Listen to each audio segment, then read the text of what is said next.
Hey everybody, and welcome to Envision OPG One Piece gameplay. My name's Kevin, and I am here today to give you round 2 of the Iron City Locals between Terrance on the Whitebeard and Teal playing Ivankov. And I have a special guest with me today. Jose Hoscanga is here. He's here. What's up, guys? How excited are you about this matchup? I am very excited. I'm always excited to see a good Whitebeard versus Ivankov gameplay. Yeah, and you've seen a ton of Whitebeard in tournaments. I think it's got like 35% Yeah, participation. it's got a lot of representation, and it's also got a lot of representation in top cuts as well in all these events going on.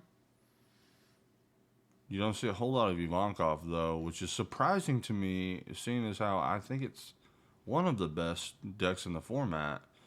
Is that just because Whitebeard's just too much, or? I think the main concern with people about playing Ivankov in big tourneys is that the playstyle is just a little different. The fact that you want to counter from hand early and go low in hand size kind of feels awkward for people at times. They just don't get comfortable enough with the deck. But I think the deck is really strong in a Whitebeard because of the mid game being so strong. Being able to spam out multiple 7k bodies in one turn is just really strong against a leader that's 6k base. No, absolutely agree. And both of these guys, it's funny because they traveled a decent way to get to this tournament, and they end up playing each other in round 2. And sometimes it just be like that.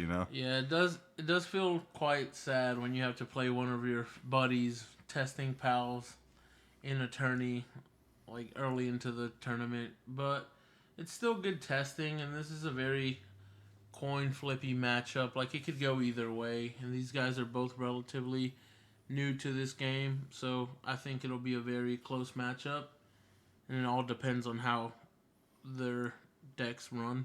Yeah, they're both fine players too. So Teal is going to get us started on the Ivankov, and he's going to play New Kamaland, which allows him to tap and draw a card, then discard a card. Simple enough. I think that's a fine turn 1 play. Yeah, you're definitely wanting to see either New Kamaland or Buggy as your turn 1 in Ivankov just to set up your future draws and plays. Yeah, surprised to see the Inazuma get dropped though. That's a card that you don't normally expect to get ditched. But yeah, I didn't get a great look at his hand, but I saw Luffy I see a 9-drop Mihawk over and a there Daffy too. blocker, so that's just better because you can play it turn 2 and be able to set up the top 5 cards of your deck. It looked like a 9-drop Mihawk. It might not have been. Yeah, so right now Teal plays the 3-drop Doflamingo blocker, rearranges the top 5 cards of his deck, which is really good with the New Kamaland stage because if you see a card up there that you want to draw, you can just draw and discard with the Kamaland. It's just great tech in the Ivankov deck, I think. Yeah, and obviously Whitebeard doesn't have very many turn 1 plays.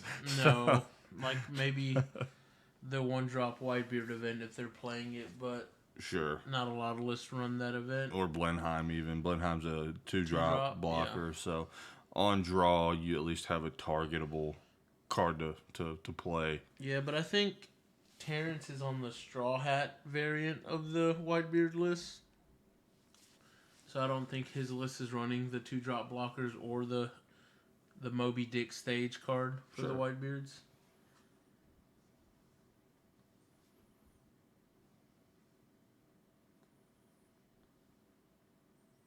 And Terrance is playing the 4-cost 6k Frankie, which should let his opponent know that he's playing the Strawbeards, as it is the Atmos clone, but it is searchable with Nami. Yeah, and so we're going into Teal's 5 Dawn turn with Ivankov. Typically, the play you want to see here at 5 Dawn with Ivankov is your vanilla Crocodile. It's just a 5-drop 7k base. And then into the following turn, you just slam the Ivankov and Luffy, which is just very powerful. Having 3 7k bodies in 2 turns is really good. Yeah, ideally that's what you want. Unfortunately, his hand isn't showing that he has that. So he's just going to swing 7 face here. It's going to be a 2k counter out of Terrance's hand. He's going to drop the Sanji. And then he's just going to play The 3 cost Boa. Yeah, that is the structured deck. When you take this damage from life, you can trigger it to play the card from your damage. So it's not a bad blocker. It's kind of like a jump scare blocker. People don't expect it. And I have definitely seen a couple of the Ivankov lists starting to run this card. I typically don't like it just because it feels kind of clunky because it's only a 1k power, so it's easy to kill with effects. Terrance swings 6k into the Ivankov, and that's a 2k counter. And then he's just going to block the Frankie with Boa. And Terrance is going to tap out. And that looks like a 5-drop King do. It is, and that's a 7k base. So, beefy attacker and an 85k leader, I think. Yeah. Yeah, 7s are really good typically into 5Ks just because it's odd on odd, so it's at least 2 cards unless there's a big event counter that they have up. Yeah, honestly, the 3 cost Boa surprises me because the thing about blue that I think people overlook sometimes is that their blockers are not in red's popping range, which is 3k, right? Yeah. So most of the blockers are 4k and above. So it's a little surprising to see a poppable card get played. And Teal electing to drop the 6-drop Luffy, I would say he probably has one then in hand if he's dropping one. No, Yeah, Yeah, he does. okay. Which is fine. The 6-drop Luffy doesn't have a counter, so I understand. I get it. Yeah, so he's gonna use the Luffy's on play effect to discard 2 cards and return a 4-cost character back to Terrance's hand. And then gets his leader effect since he has no cards left in hand at the end of his turn. He gets to draw 2 fresh cards. I'm still not a fan of people stacking Don because I can't. Yeah, I can't get the been visual, told. you know? I get it, but Terrance playing the 1-drop Nami Search, and he does pull out the Radical Beam. For those of you who don't know, Nami was errated to pick up event cards as well as character cards. So that is a perfectly legal play.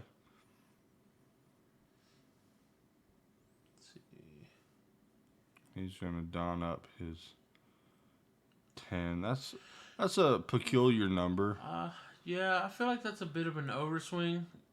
Like, sure, he has a blocker, but he's at 5 life, so I don't think he's blocking anything that's over 7k. Sure. In this instance, with 2 cards left in hand.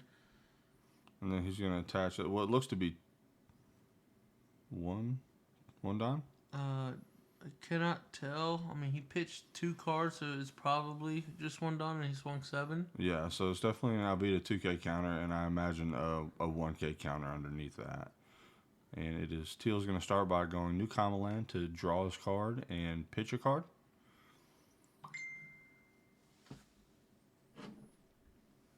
I'm going to turn my phone on silent so that y'all don't hear my notifications. He will pitch the 4-drop Mihawk, which is a 2k counter.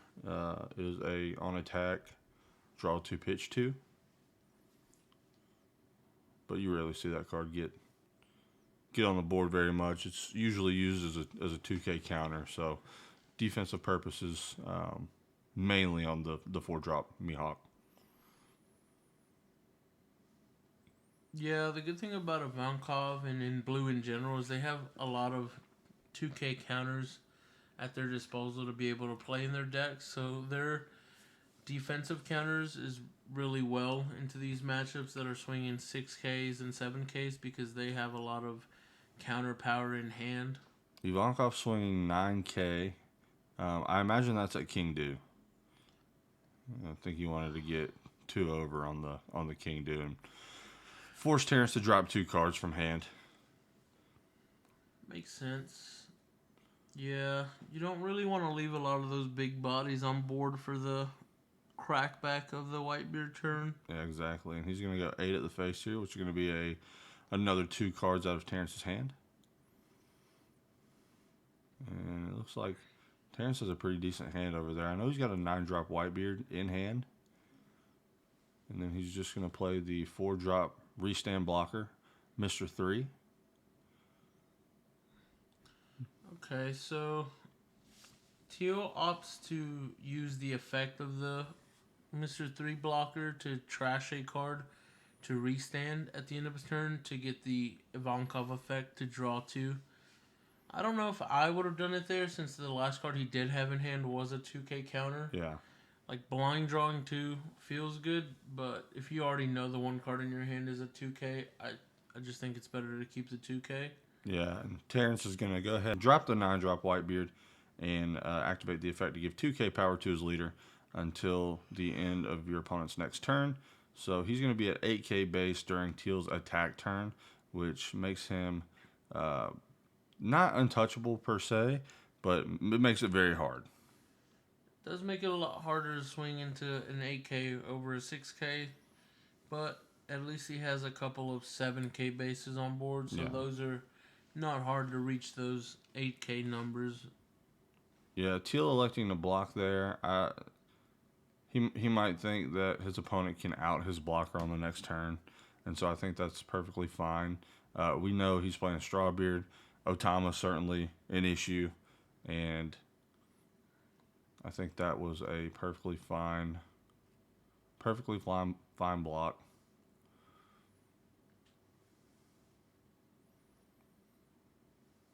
Yeah, against the Straw Hat variant of Whitebeard, you definitely don't want to go down in life too fast or too low because of the threats of like the rush Luffys that just can go under your blockers and close out games. Yeah, and there's the 1-cost buggy search for any impel down. Blue impel down, I should specify, because there are 2 impel down colors in this set, purple and blue. And he's going to pick up the 7-cost Ivankov. And this is where the Boa, I say, comes up as a bad card because it's a 3-cost blocker, but like you cannot play it into this board per se because of the Whitebeard being on board. Exactly. It just can get popped easily. Yeah, unfortunately, it becomes, I don't want to say irrelevant because you're forcing your opponent to allocate 2 Don, right? But it doesn't ever get to use its what its purpose is, right? It doesn't get to actually block anything. Yeah, if the only reason I would play the Boa here if I were Teal was to bait the Whitebeard player into activating the skill just so he cannot slam another 9-drop. Right. Because the back-to-back 9-drop Whitebeards are just really oppressive in that deck because not only are they really good defensively, they just apply so much pressure on the crackback on your opponent. Yeah, I think if I'm Teal here, I'm probably playing the Ivankov and trying to get 2 more characters on board because he's at 3 life, right? And so I don't think there's any real danger of him losing on the crackback here, especially with Mr. 3, the blocker, on board. So I would play, if he's got a playable card to play with the Ivankov, I would play it just to have another big body, a couple big bodies on the board for the next turn. But he may not have anything to play with it, but a 7K body is still. And he's going to don up and swing. So he's swinging 10 into the Whitebeard. Yeah, and there's the Radical Beam. He may have been swinging into the King Do. Maybe.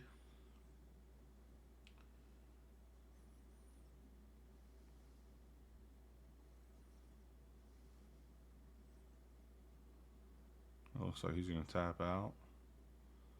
I guess he's got a body. Oh, okay. He's got the Don Quixote del Flamingo blocker, which essentially allows him to look at the top 5 cards, rearrange them in any order, and put them at the top or the bottom of the deck. Yeah, so I see some Ivankov targets there. You definitely either want to put the Inazuma blocker up top or the Crocodile vanilla up top just so you can have a chance of playing the Ivankov next turn and getting another body with it, because you're definitely going to block something here. Yeah, absolutely. And I think he essentially wants his Ivankov to be targeted. He's okay with it being targeted at this point.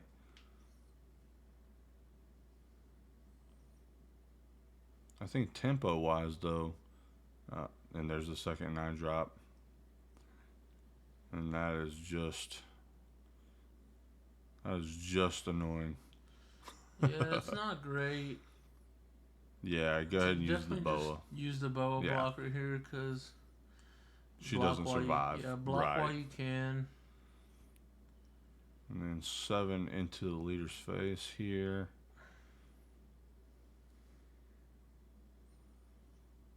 Teal thinking about whether or not he wants to take this damage or counter or use his blocker, which is perfectly fine. I don't know that I would have used the blocker. It really just depends on what's in his hand. I mean, I know I saw a 2K Alvita.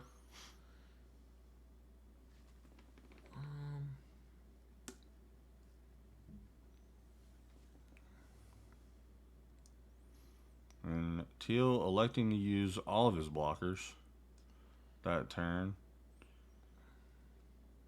And I'm not sure what he had to counter out of in hand, but 8K. I mean, 8K is big, right? Yeah. Whitebeard swinging at 8, King swinging at 7, 9 drop, Whitebeard swinging at 10.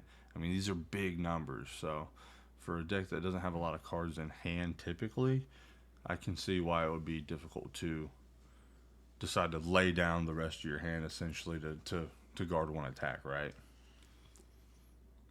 Yeah, but that's the good thing about Ivankov is if you do have to pitch a lot of your hand, you get to refill with the 7 drop or the leader effect, because if you only have one card left in hand and it is your 7 drop, you draw 3. Right. Which is very good.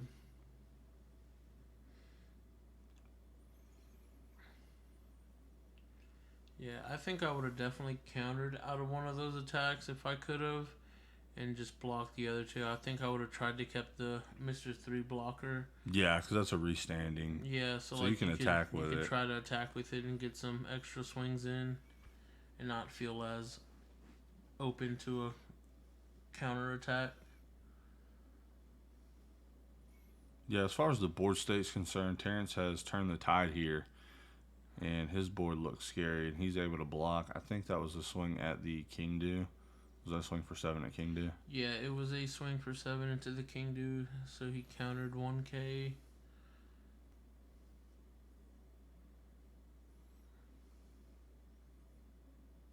Here's an 8K attack. And Terrance is going to drop 2K counter. And so I think that had to be at King Do, because he would have just dropped a 1K counter, likely, if he swung at the Whitebeard. Yeah.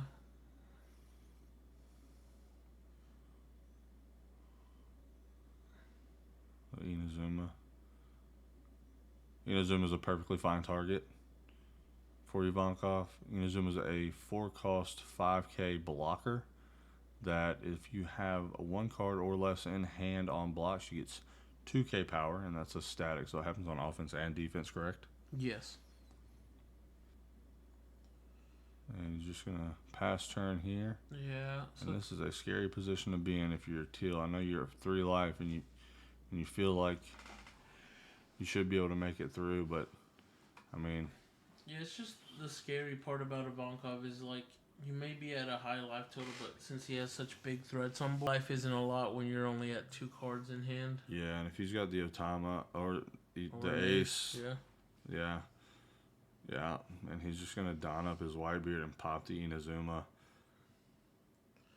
And now he's got a 7K attacker, 2 7K attackers, 2 10K attackers, and Whitebeard. Yeah, he's going to don up the Whitebeard and pop the Inazuma. It's a very explosive play. Yeah, and you got to take that one. It looks like a new comma land on the damage, which is no good because it doesn't have a counter. So he's going to swing big here for 10K. Teal forced to take that one.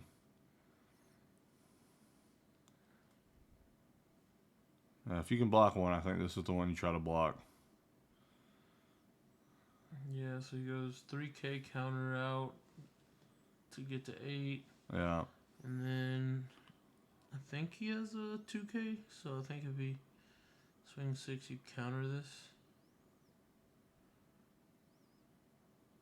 Oh. He -3, so. Oh, yeah, okay. That's fair. Yeah, and Terrance is in a pretty good position here. So Teal has to find a way to make, it looks like 3 attacks stick. I think, no, 1 attack. Terrance hasn't changed his dice, but he is at 1 life. So if he can make 2 of these attacks stick, he will win the game. But that is a tall order. Not out of the realm of possibilities, though. Yeah, it's just hard because he's got a down up, so you have to worry about there being a radical beam. Yeah, so he's swinging 8 here at the Whitebeard's face, forcing him to drop 2 cards. And that leaves him with what looks to be 2 cards in hand, 3 cards in hand. So, I guess 10 and 11.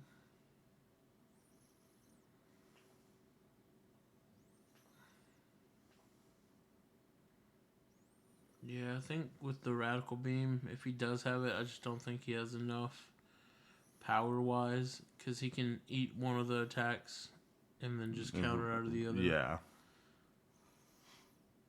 Yeah, and it's not a stretch to imagine that Terrance is holding a radical beam in his hand. He did leave one up, and Whitebeard does this thing where they like to hold the 1-cost event counters until the end of the game. Yeah, I think if I was Teal here, before I even started attacking, I would have nuked Comma Land just to see what I could draw. Like, because if I can scramble out, like, 3 blockers, then maybe I don't go for it. I just try to swing 6s, 7s, and then see if I can find something that saves me here another turn, but... Yeah, and he's gonna go 3 here. Yeah, so he's swinging 4. 10. So he's swinging 11. Oh, is that 11? And he does take it, and then he's gonna swing 10 here. And I think I would have. Oh, and he didn't have the event counter, but he did draw a 2K off the life because that is looks to be a 9-drop Whitebeard in his hand. Yeah.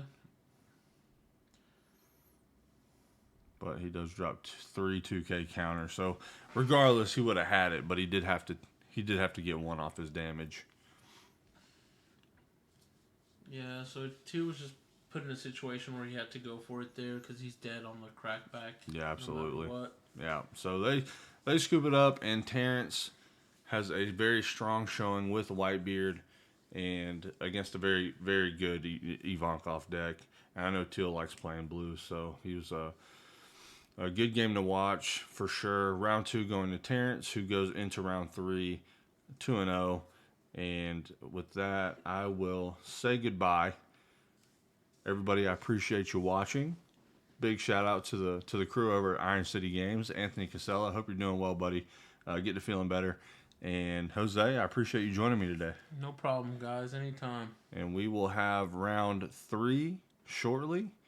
And hopefully you guys will stick around and catch some of the action on Envision OPG. Thanks again, everybody, and have a great, great rest of your day.